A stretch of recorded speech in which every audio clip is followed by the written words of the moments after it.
सो चैन पड़े महिमा सुन के राज तुम मिल जाओ चैन पड़े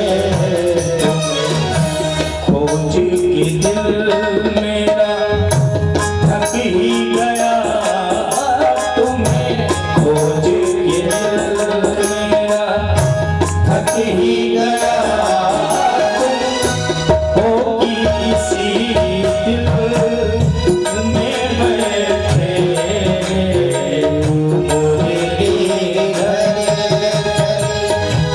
या मोहन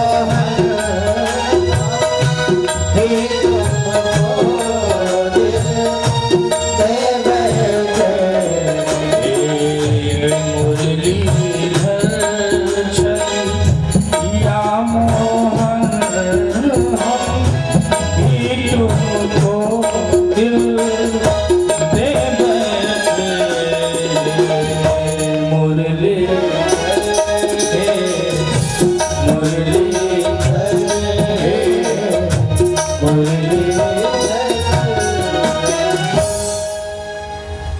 भगवान ध्रुव से कहते हैं कि ध्रुव कुछ मांग लो।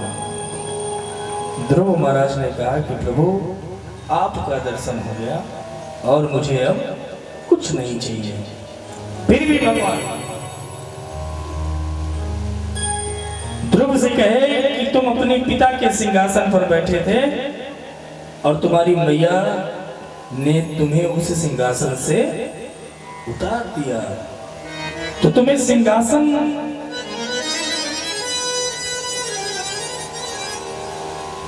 चाहिए ध्रुव, तो मैं तुम्हें वरदान देता हूं कि जाओ और उसी सिंहासन पर बैठ करके 36,000 वर्ष राज्य का पालन करो, राज्य सत्ता चलाओ। और भगवान अंतर्ध्यान हो गए। ध्रुव जी को ऐसा लगा कि किसी ने हमें ठग लिया है। भगवान से ध्रुव जी ये नहीं चाहते थे कि मुझे राज्य चाहिए, लेकिन फिर भी भगवान ने ध्रुव जी को राज्य दिया कि 36,000 वर्ष ध्रुव तुम जाकर के राज्य करो।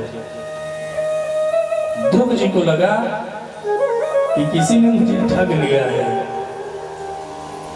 ध्रुव जी महाराज वापस अपने राज्य में आए।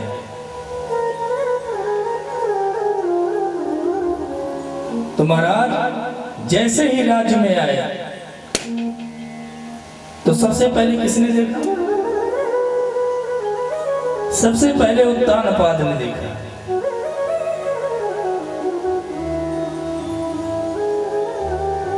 गुप्तचरों ने जाकर के उत्तानपाद से बताया कि महाराज ध्रुव जी महाराज आ रहे हैं और ध्रुव जी के चेहरे पर वो क्रांति, वो लालिमा, वो तेज।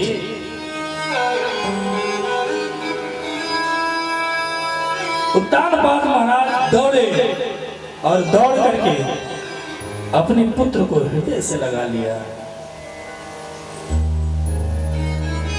वही उत्तानपाद जो पत्नी के मोह पर आकर के अपने पुत्र को कुछ नहीं बोला, पत्नी को कुछ नहीं बोला, और आज वही उत्तानपाद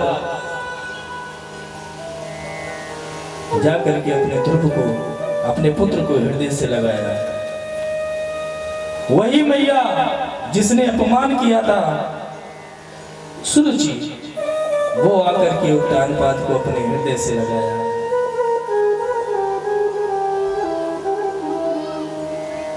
तो गोस्वामी तुलसीदास जी कहते हैं,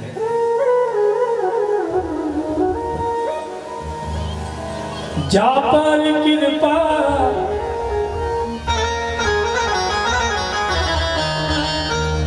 जा पर कृपा राम के हो,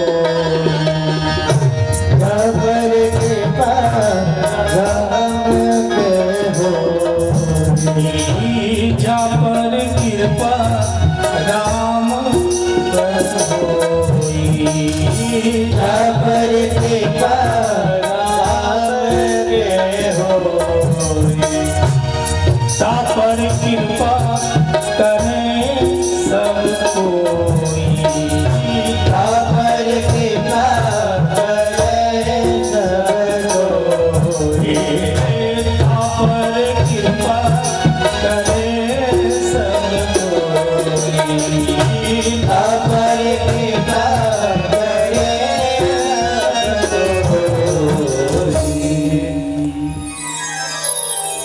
ध्रुव जी महाराज आए।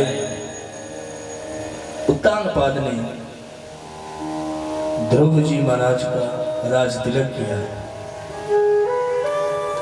और राज की सत्ता ध्रुव जी महाराज को दी और वैराग्य को प्राप्त हुए। मैत्रेय मुनि कहते हैं विदुर जी से कि विदुर जी, इस प्रकार ध्रुव जी 36,000 वर्ष राज्य किए और जो ध्रुव जी के सौतेली मां का पुत्र था जिनका नाम था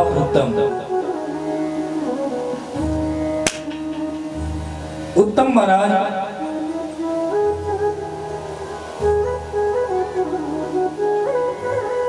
एक बार उत्तम जी और यक्षों से युद्ध हुआ। यक्षों के द्वारा उत्तम जी मारे गए। अपने पुत्र को ढूंढने सूरज जी निकल पड़ी और जंगल में आग लगी और सूरज जी भगवान की चरण शरण को प्राप्त हुई। जब ये बात ध्रुव जी को पता चली कि मेरे भाई को का मार्ग नहीं है, तब ध्रुव जी महाराज सावधान हुए और यक्षराज कुबेर से माफी मांगी।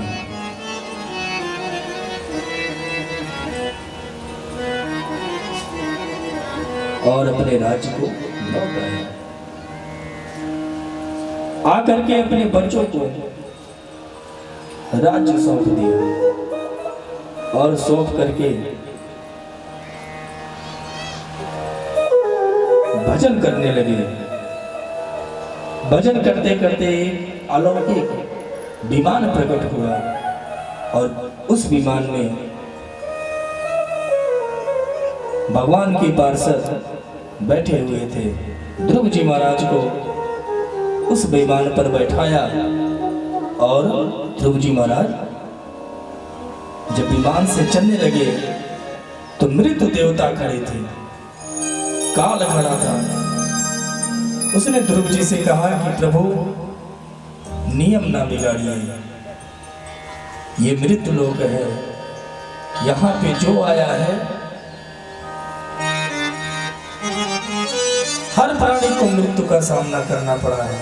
सो प्रभु आप बिना हमसे मिले कहाँ जा रहे हैं। तब ध्रुव जी महाराज मृत्यु के सिर पर अपना पैर रख करके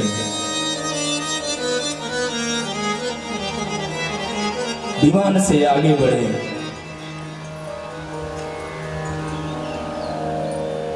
तब ध्रुव जी को याद आया कि मेरी मैया सुनी थी। तो ध्रुव जी ने पार्षद से पूछा कि भाई रुक जाते तो मैं अपनी मैया को भी ले लेता। पार्षदों ने कहा कि ध्रुव वो आगे देखो, वो जो आगे विमान जा रहा है उसमें तुम्हारी मैया बैठी हुई है।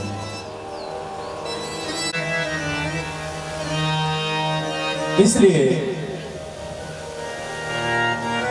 जो भी ध्रुव जैसी भक्ति करेगा वो भगवान के परम पद को प्राप्त करेगा। गोस्वामी तुलसीदास जी कहते हैं, ध्रुव सकलानि जपयो हरि नाम, ध्रुव सकलानि जपयो हरि नाम, ध्रुव सकलानि जपयो हरि नाम,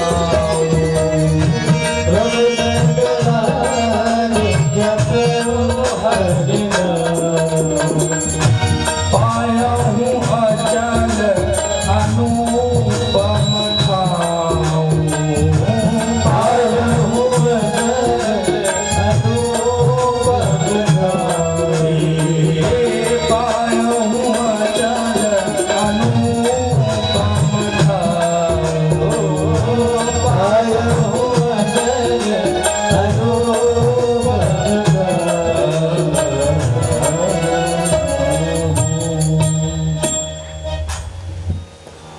भगवान ने ध्रुव के लिए एक नया लोक तैयार किया और ध्रुव को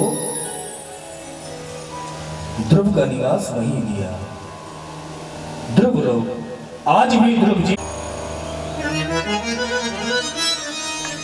इन्हीं के वंश में आगे चल के पृथु जी महाराज हैं।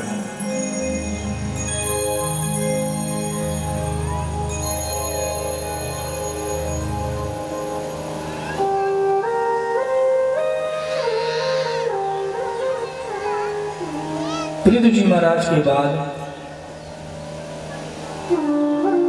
इन्हीं के वंश में वेद हुए।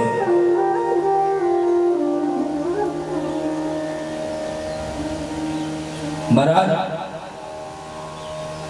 प्रसन्न हो गए और साक्षात प्रभु पधारे।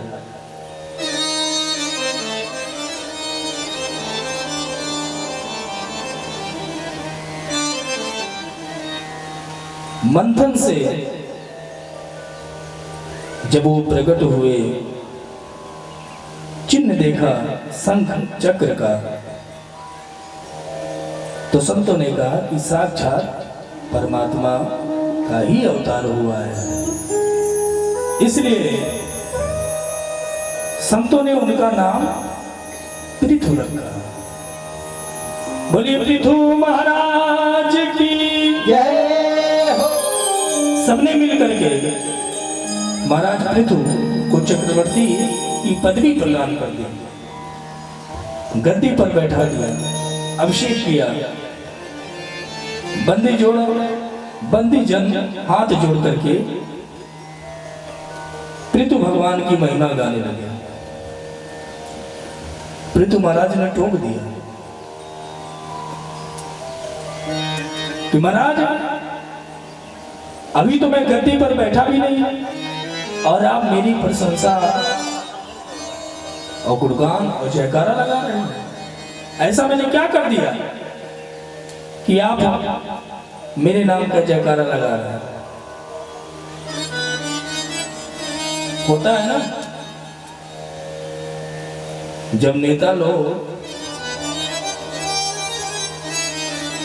चुनाव लड़ते हैं तो हम सभी पागल होकर के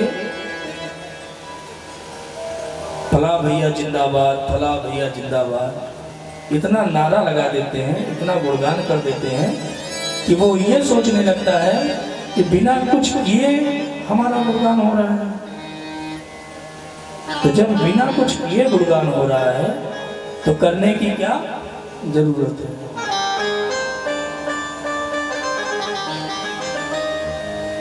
पृथु महाराज ने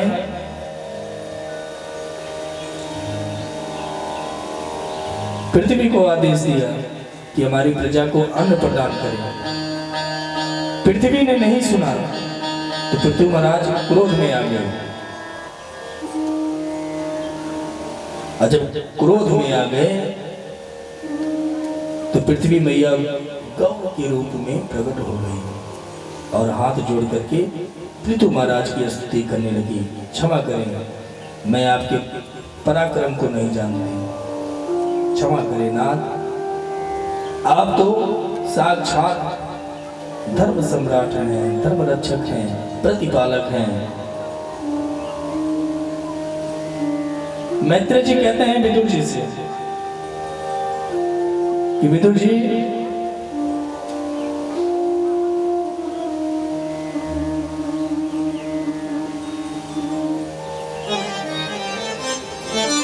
पृथु महाराज के पराक्रम को देख करके पृथ्वी मैया वैसे ही झुक गई जैसे जब राम जी को लंका पे चढ़ाई करना था, लंका जाना था, तो समुद्र से विनय कर रहे थे।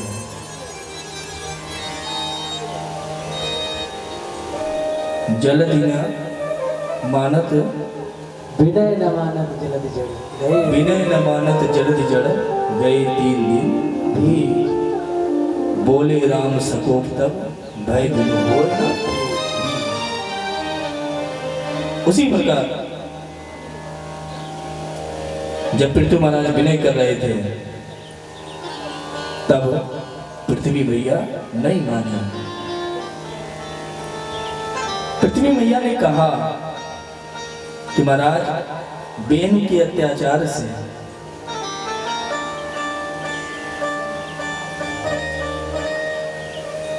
उसके पापाचार से पृथ्वी के पास जो रत्न थे वो पृथ्वी चुरा करके रख ली थी।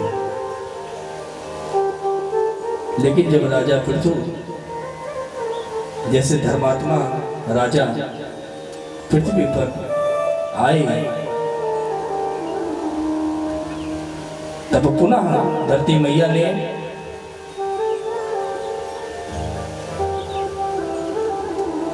उस रत्न को निकालना प्रारंभ किया।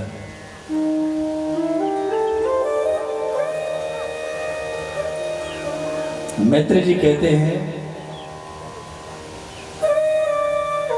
कि इन्हीं के वंश में महाराज प्राचीन बरही हुए।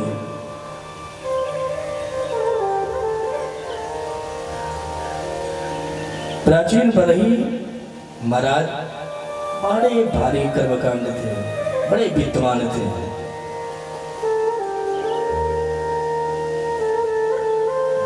बड़े बड़े यज्ञ कराते थे और उन यज्ञों में पशुओं की बलि देते थे महाराज। प्राचीन बरही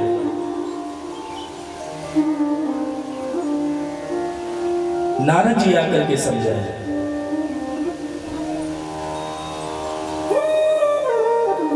कि किसी जीव को मार करके उसकी बलि दे करके यज्ञ नहीं किया जाता। राजन एक बार तुम आकाश की तरफ देखो। तो जब प्राचीन बरही ने जब आकाश की तरफ देखा तो जितने जीव को प्राचीन बरही ने मारा था, बलि चढ़ाई थी, वो सब आंख फाड़ फाड़ के देख रहे थे। प्राचीन बरही का इंतजार कर रहे थे कि तुम जैसे आओगे, जिस प्रकार तुमने मेरी बलि दी है उसी प्रकार मैं तुम्हारी बलि चढ़ाऊंगा। नारद जी समझाए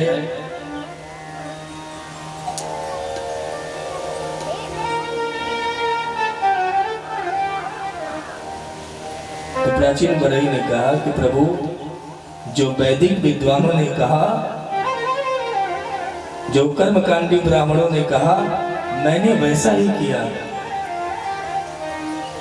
नारद जी बोले ये गलत है। अहिंसा को परम धर्म मानने वाला वेद कभी हिंसा का आदेश नहीं देगा। यदि शास्त्रों में यह बात लिखी है तो वह हिंसा निवृत्ति परक है। नारद जी एक दृष्टांत दे करके अपनी बात को समाप्त किया, विराम किया। जैसे नारद जी ने यह कहा कि बलि यज्ञ में बलि नहीं देनी चाहिए, लेकिन प्राचीन बरही ने कहा कि कर्मकांडी ब्राह्मण वेदों को पढ़ने वाले ब्राह्मण ने ही बताया कि बलि देनी चाहिए, तभी महाराज हम बलि दिए। तो नारद जी कहते हैं कि अगर ऐसा लिखा भी है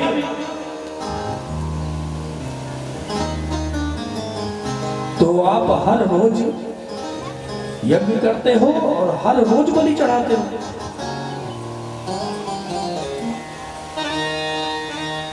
तो रोज बलि का विधान ना करो। जब आप कोई बड़ा यज्ञ करो तो उसमें बलि दे दो। ये तो ठीक है, लेकिन रोज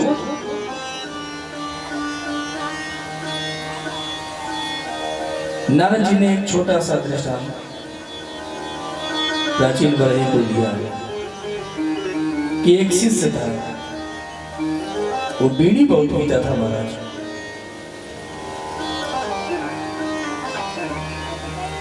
सारे बच्चों ने जाकर के बताया कि गुरुदेव ये बीड़ी पीता है। गुरुदेव ने उसको बुलाया, क्यों बीड़ी पीते हो? उसने कहा हाँ महाराज। तो कहा क्यों पीते हो?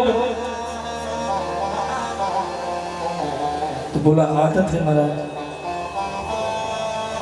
तो कहा देखो, केवल रविवार के दिन ही बीड़ी पीना, बाकी दिन बीड़ी तुम न पीना, केवल रविवार के दिन ही बीड़ी पीना। अब लो महाराज। उसने कहा ठीक गुरुदेव, अब केवल रविवार के दिन ही बीड़ी पी। अब वो आया और सारे बच्चों को इकट्ठा किया और इकट्ठा करके सभी से कहने लगा कि गुरुदेव ने कहा है कि हर रोज बीड़ी नहीं पीनी चाहिए, लेकिन रविवार को बीड़ी पीनी चाहिए। अब सारे बच्चों ने कहा कि गुरुदेव ने कहा, गुरु का आदेश है कि रविवार को बीड़ी पीना चाहिए। सारे बच्चे बीड़ी पीने लगे। अपने तो अपने पीता, सारे बच्चों को पिला। गुरु ने जब ये दृश्य देखा तो गुरु ने कहा कि भैया रविवार नहीं, तुम पूरे हफ्ते बीड़ी पियो। वही नारद जी प्राचीन बरही को समझाते हैं कि अगर ऐसा विधान भी है तो कोई बड़ा यज्ञ करो तो उसमें बलि दे दो। हर रोज बलि देना ठीक नहीं है।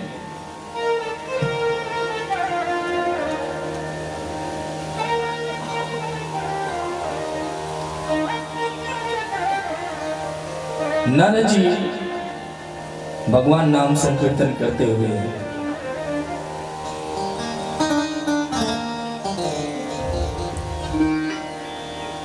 अंतर ध्यान होंगे। श्रीमन्नारायण नारायण नारायण श्रीमन्नारायण लक्ष्मी नारायण नारायण नारायण श्रीमन्नारायण नारायण श्रीमन्नारायण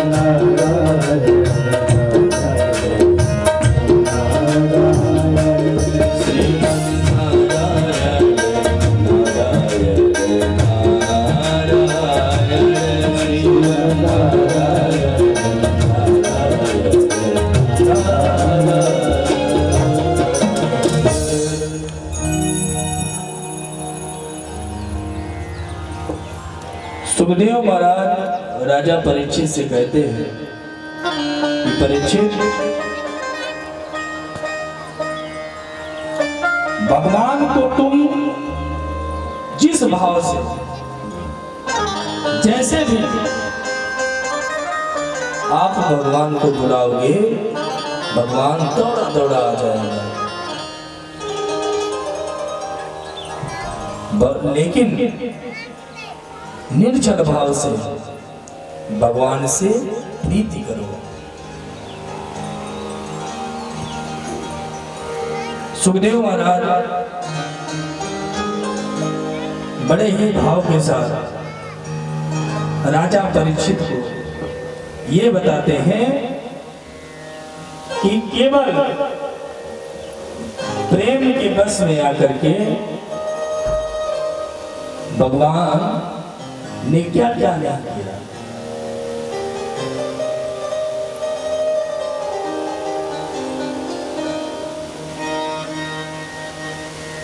एक नामदेव जी महाराज थे।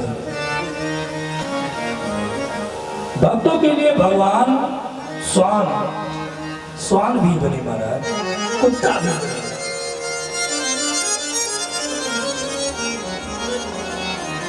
भक्तों के लिए भगवान स्वान कुत्ता भी बने महाराज। एक नामदेव जी महाराज थे। एक बार उन्होंने टिक्कर सेकी और टिक्कर सेक करके चूल्हे के पास रख दी। दूसरा टिक्कर बनाने लगे, दोनों टिक्कर बनाए और टिक्कर बनाने के बाद उन्होंने सोचा कि अब इसमें घी लगा दें। घी लगा करके तब हम भगवान को भोग लगाए। उतने में एक कुत्ता आया और उस टिक्कर को लिया, मुंह में लिया और दौड़ लगा दी महाराज।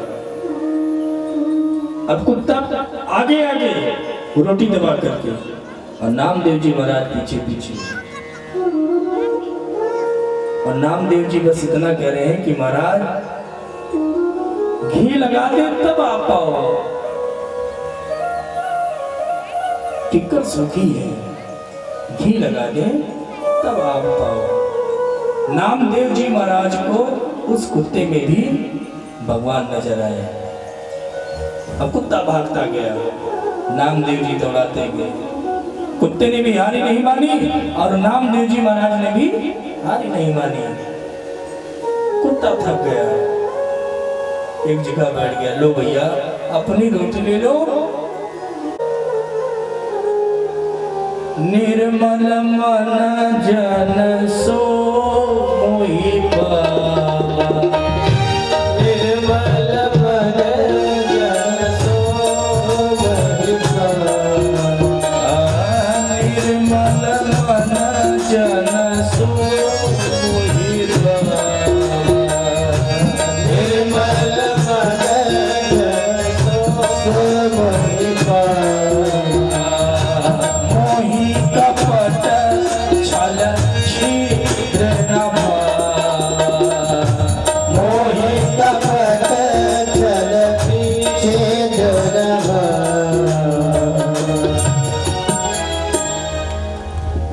एक छोटी सी कथा ध्यान में आ गई। इस कथा को सुना करके हम आगे बढ़ेंगे।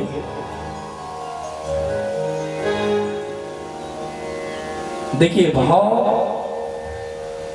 भगवान को क्या प्यारा है? बोले भाव प्रेम प्यारा है। राम ही केवल प्रेम प्यारा, जान ले सो जाना निहारा। भगवान को केवल प्रेम प्यारा। प्रेम में भगवान कुछ भी बन सकते। मैं आपसे एक बात कहूं, एक सच्ची घटना मैं आपको सुनाता हूं। लगभग 40 वर्ष पूर्व ये घटना है। श्री धाम वृंदावन में एक संत जी, एक बाबा जी टहलते थे, घूमते थे।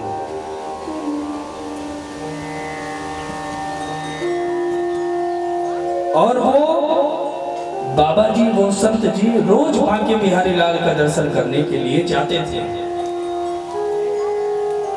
ध्यान से सुनिए, बहुत आनंद आएगा। वो बाबा जी रोज बांके बिहारी लाल का दर्शन करने जाते थे।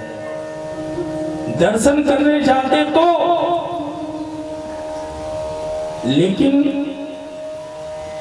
कभी मंदिर के चौखट के अंदर नहीं गए, बाहर ही खड़े रहते। और बाहर खड़े होकर के बस इतना ही कहते, और कुछ न कहते, इतना ही कहते, मैं आ तो गया हूं मगर जानता हूं, मैं आ तो गया हूं मगर जानता हूं, तेरे दर पे आने के काबिल नहीं।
जमाने की चाहत ने खुद को भुलाया,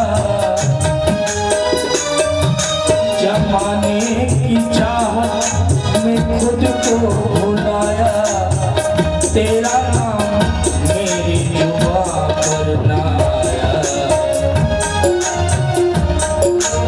गुनहगार हूँ मैं, खतावार हूँ मैं, गुनहगार हूँ मैं, खतावार हूँ मैं। मुझे मुँह दिखाने की काबिल नहीं हूँ, आ तो गया हूँ मगर जानता हूँ, आ तो गया हूँ मगर जानता हूँ। भगवान से यही है। और बड़े मजे की बात कि जब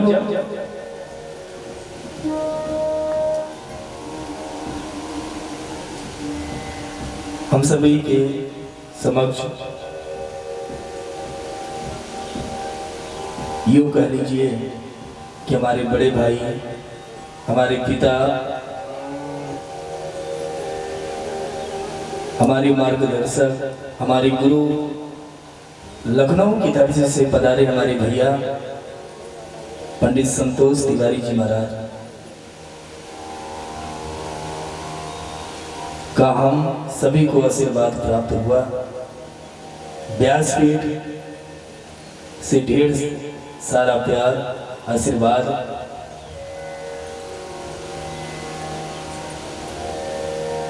बोलिए सियावर रामचंद्र की जय हो, बोलिए सीताराम जी महाराज की जय हो। तो जब वो संत वृंदावन धाम में आते और बाकी बिहारी लाल के मंदिर नहीं जाते थे, बड़े मजे की बात कि जब उनको कोई देखता तो ये नहीं कहता था कि संत जी आ रहा है या बाबा जी आ रहे हैं। उन्हें देख करके लोग यही कहते थे कि जज साहब आ रहे हैं। कौन आ रहा है? जज साहब आ रहा है। एक ने पूछा कि इनको जज साहब क्यों कहते हैं, इनको जज साहब क्यों कहते हैं? तो एक ने उत्तर दिया कि पहले ये जज ही थे।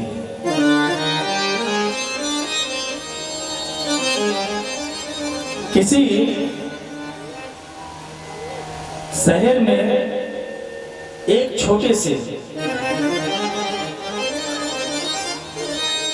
जिले में जज के पद पे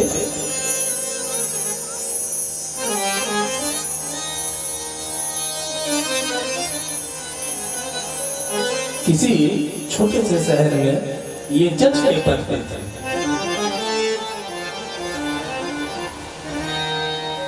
तो पहले ये जज ही थे।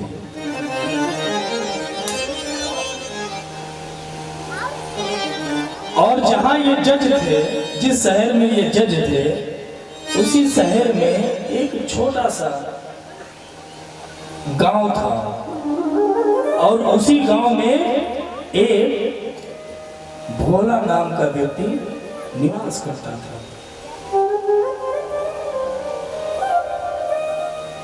और भोला इतना सरल था महाराज, इतना सरल था कि कोई भी पूछता कि भैया ये बात कैसी थी, तो भोला हंस करके बस इतना कहता कि मैं तो कुछ नहीं जानता, रघुनाथ जी जाने। इतना सीधा था, इतना सीधा था कि कोई कुछ भी पूछता था तो बस वो यही कहता था कि मैं कुछ नहीं जानता, रघुनाथ जानता, रघुनाथ जी ही जाने। अब उस भोला के पास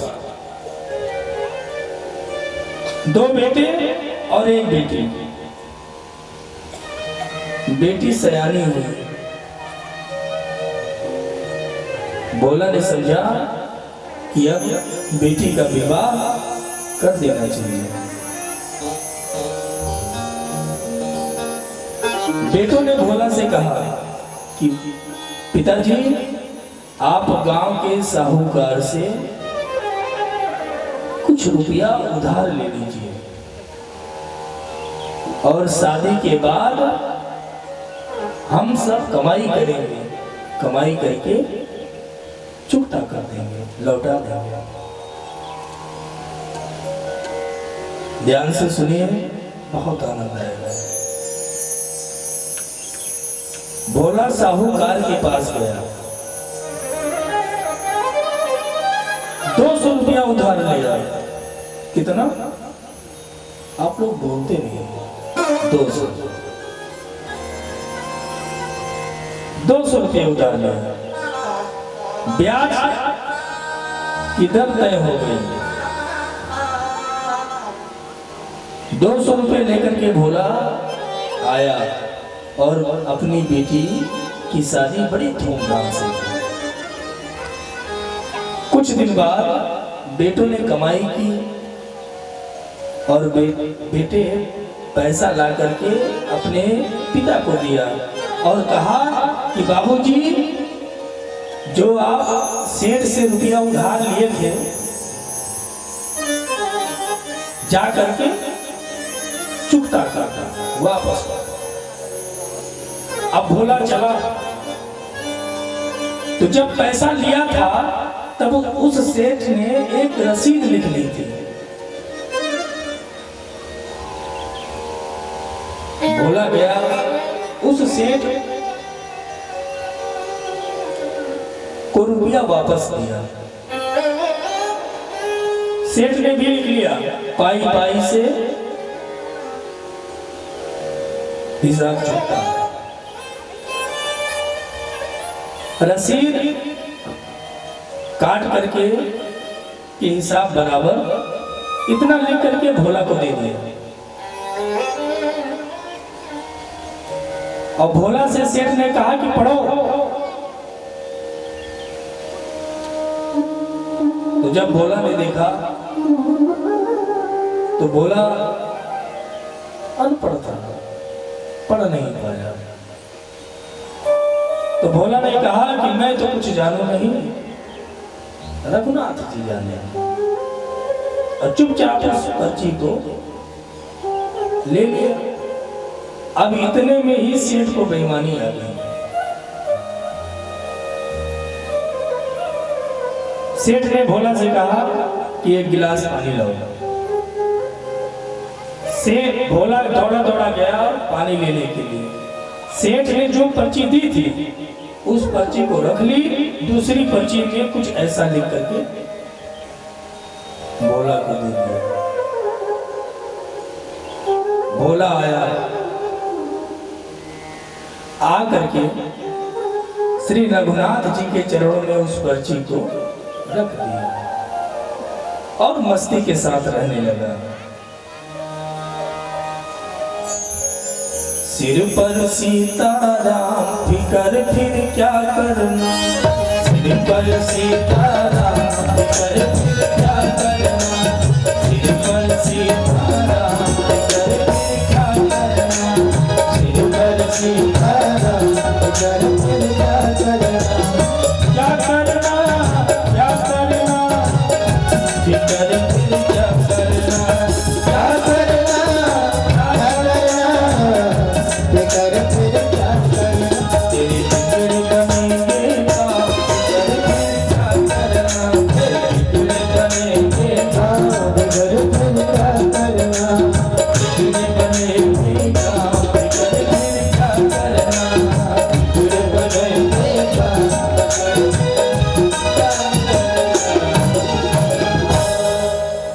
भोला मस्ती के साथ रहने लगा। अब सेठ ने क्या किया कि भोला के खिलाफ मुकदमा दायर कर दिया। सेठ ने भोला के खिलाफ मुकदमा दायर कर दिया। और वो मुकदमा इन्हीं जज साहिब की अदालत में आया जो वृंदावन में घूम रहे थे जज साहिब।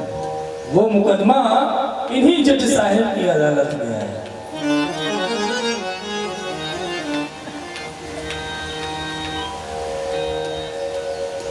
जज साहिब ने सम्मन भेजा। सम्मन कोर्ट से पहले सम्मन आता है। सम्मन भेजा।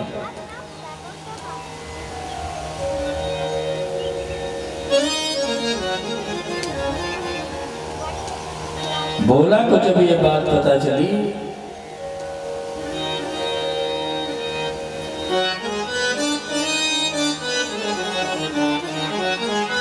कि मेरे खिलाफ मुकदमा हो गया है,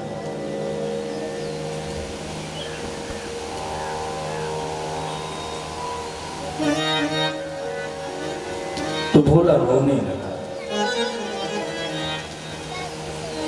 रघुनाथ जी के चरणों में गिर पड़ा कि प्रभु मैंने तो कभी ऐसा कुछ किया नहीं, मेरे खिलाफ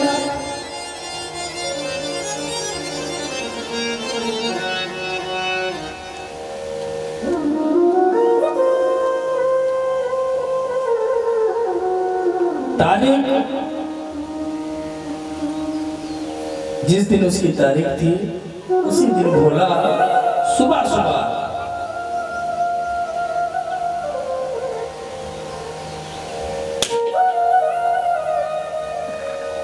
चल दिया अदालत की ओर, कोर्ट की ओर।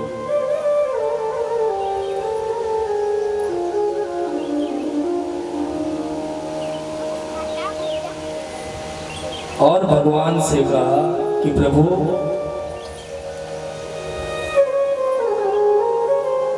मेरा आपके सिवा कोई और नहीं है। बोला अदालत गया। जज साहब ने पूछा क्यों? बोला तुम ही हो।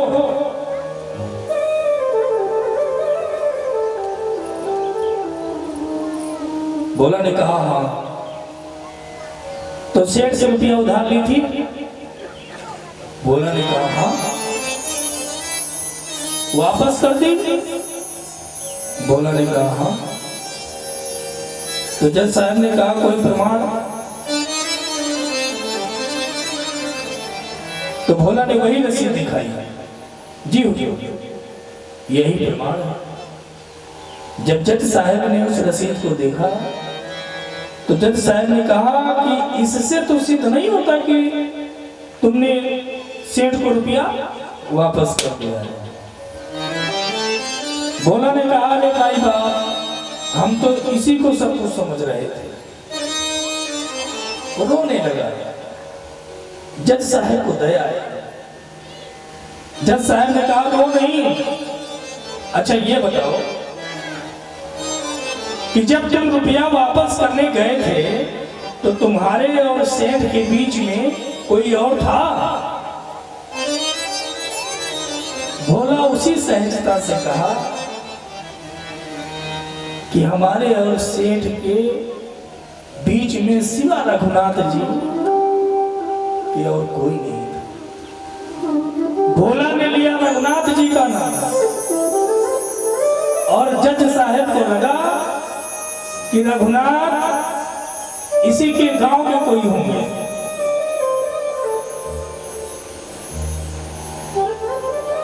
अब जज साहब ने भोला से कहा अच्छा तुम जाओ, अगले दिन अगली पेशी पे आना, जाओ। भोला चला आया। अब जज साहब ने रघुनाथ जी के नाम नोटिस जारी कर दिया। अब बड़े मजे की बात, चपरासी पूरे गांव में वो नोटिस लेकर के टहलता रहा कि भैया रघुनाथ जी कौन है। जब उस गांव में कोई रघुनाथ हो तो ना। चपरासी उस नोटिस को लेकर के टहलता रहा। किसी ने कहा रघुनाथ नाम का आदमी तो नहीं है, लेकिन रघुनाथ नाम का मंदिर जरूर है। चपरासी ने कहा वही बता। चपरासी गया मंदिर के पास। मंदिर में पुजारी जी बैठ करके सीताराम सीताराम सीताराम कह रहे थे, और चपरासी ने कहा कि रघुनाथ जी का मंदिर यही है? तो पुजारी ने कहा हाँ। तो चपरासी ने कहा ले लो। तो पुजारी जी ने सोचा क्या देगा। जब चपरासी ने पुजारी जी को नोटिस दी तो पुजारी जी ने कहा कि जब भगवान मंगा ही लिए हैं तो मैं वापस क्यों करूं।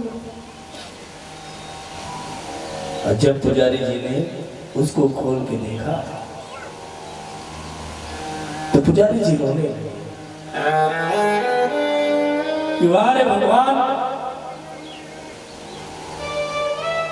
भक्त चाहे जो कराए, आपके लिए पैजनिया कई बार आए, पोशाक कई बार आए, नूपुर कई बार आए, अरे मुकुट कई बार आए, लेकिन ये नोटिस पहली बार ही। पुजारी जी ने उस नोटिस को भगवान के चरणों में रख दिया। अब जब अगले दिन भोला की पेशी थी, भोला को जाना, तब पुजारी जी ने जल्दी जल्दी सुबह उठे, क्योंकि आज भगवान को बाहर जाना है। अपने भाव से भगवान को स्नान कराया, सुंदर सुंदर वस्त्र पहनाया, जल्दी से कुछ बना करके भोग लगाया, और भोग लगाने के बाद राम जी से कहे कि प्रभु जाइएगा जरूर, आपके सिवा उसका कोई नहीं।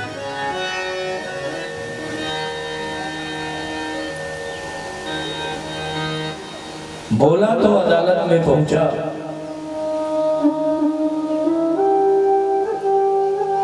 जज साहब बैठे थे। जैसे ही भोला अदालत पहुंचा तो जज साहब ने कहा क्यों?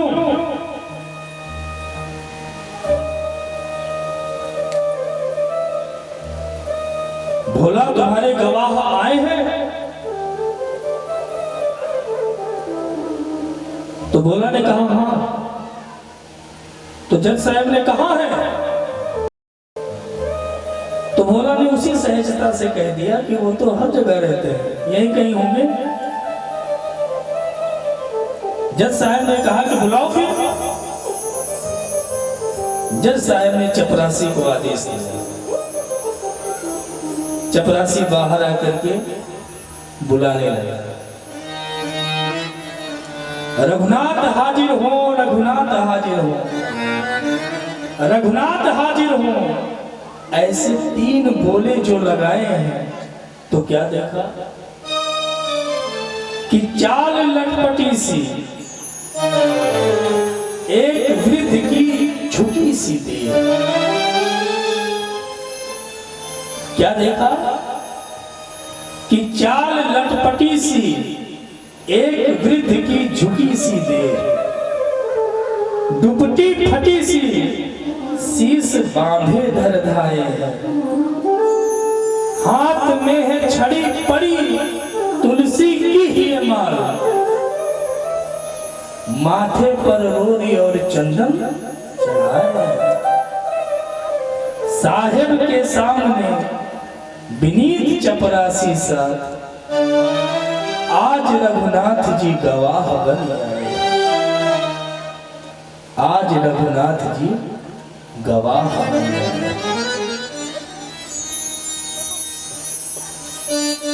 रघुनाथ जी एक भोला केवल की गवाही देने के लिए अदालत में पधारे। केवट ने प्रणाम किया। अब सेठ जी महाराज चौंके कि ये कौन है। जज साहब ने पूछा कि जब केवट ने सेठ को पैसा दिया तो क्या आप थे?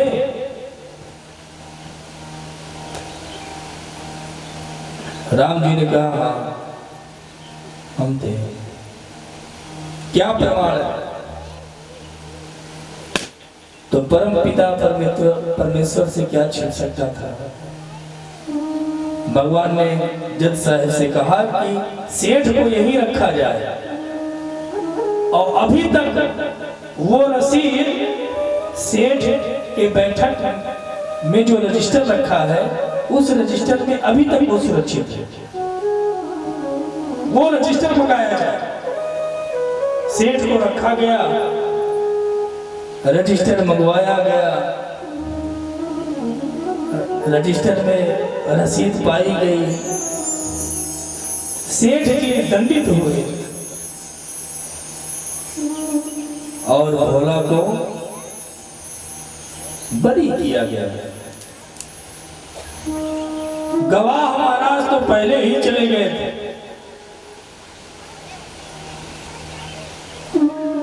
अपने चैम्बर में जज साहब ने भोला को बुलवाया।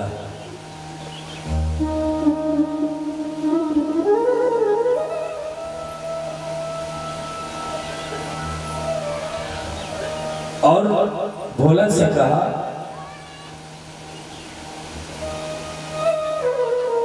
कि ये रघुनाथ जी तुम्हारे गांव के हैं? तो भोला ने कहा हाँ हमारे गांव के हैं। तो कहे जज साहब ने कहा कि कौन है तुम्हारे गांव के?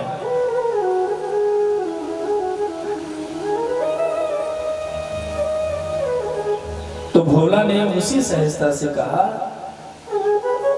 कि ये वो हैं जिनका मंदिर है, ये वो हैं जिनका मंदिर है। जज साहब ने कहा कि मंदिर के पुजारी तो लग नहीं रहे थे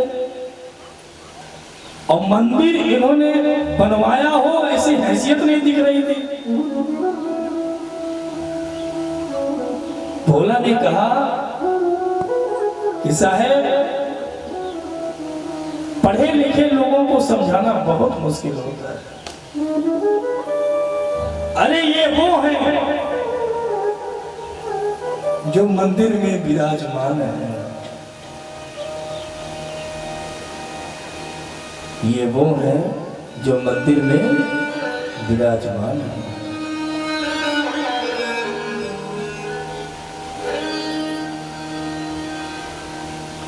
इतना जज साहब ने सुना तो जज साहब रोने लगे। जज साहब रोने लगे, वो रोते रोते अपने घर आए। किसी ने पूछा कि क्यों रोते हो? तो जज साहब ने कहा सुख सारद नारद शेष गणेश के नहीं ध्यान में आते रहे। जज साहब ने कहा कि सुख सारद नारद गणेश के ध्यान में वो प्रभु नहीं आते। बड़े बड़े मुनिंद तप करते हैं, तपस्या करते हैं, लेकिन फिर भी भगवान उनके ध्यान में नहीं आते हैं। जज साहब कहते हैं सुख नारद सारद शेष गणेश के नहीं ध्यान में आते रहे। तो किसी ने कहा रोते फिर क्यों हो? तो जज साहब कहा कि सोई आज विनीत, सोई आज विनीत अदालत में केवटा के गवाह कहते रहे। आज विनीत अदालत में केवटा के गवाह कहते रहे।